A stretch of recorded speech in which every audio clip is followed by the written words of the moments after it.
Thai Cambodia మధ్య యుద్ధ మేఘాలు. హిందూ దేవాలయం కోసం బౌద్ధ దేశాల యుద్ధం.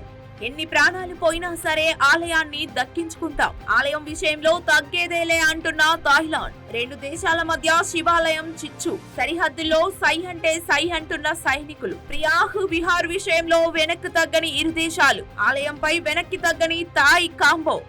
సాధారణంగా యుద్ధాలు ఎందుకు జరుగుతాయి అంటే మీరేమంటారు? నీటి కోసమో, సరిహద్దు కోసమో, ఆధిపత్య పోరు కోసమో అని చెబుతారు కదా. అవును, మీరు కరెక్ట్ గానే చెప్పారు. కానీ ప్రపంచంలో కొన్ని యుద్ధాలు మాత్రం చిత్ర విచిత్రంగా జరుగుతాయి. మనం రెండో ప్రపంచ యుద్ధ కాలంలో నల్లమందు కోసం యుద్ధం జరగడం విన్నాం. కార్మిక యుద్ధం విన్నాం. అంతేకాదు పారిశ్రామిక యుద్ధం గురించి కూడా విన్నాం. కానీ మొదటిసారి ఒక ఆలయం కోసం యుద్ధం జరగడం చూడబోతున్నాం. అది కూడా ఒక హిందూ ఆలయం కోసం. మరి ఏంటి ఆ ఆలయం? ఎక్కడుంది? ఆ ఆలయం కోసం ఏ దేశాలు యుద్ధం చేసుకుంటున్నాయి? ఇలా అన్నింటికీ ఇప్పుడు సమాధానం తెలుసుకుందాం రండి. మూడో ప్రపంచ యుద్ధం దగ్గరలోనే ఉంది అనడానికి ఇప్పుడు జరుగుతున్న యుద్ధాలు నిదర్శనమని చెప్పలేం.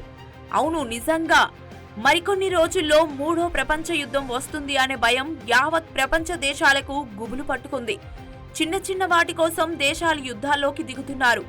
అందులో భాగంగానే మరో రెండు ఆసియా దేశాలు రణరంగంలోకి దిగాయి. గత 3 రోజుల నుంచి థాయిలాండ్, కాంబోడియా దేశాలు ఒకరిపై ఒకరు దాడులు చేసుకుంటున్నాయి.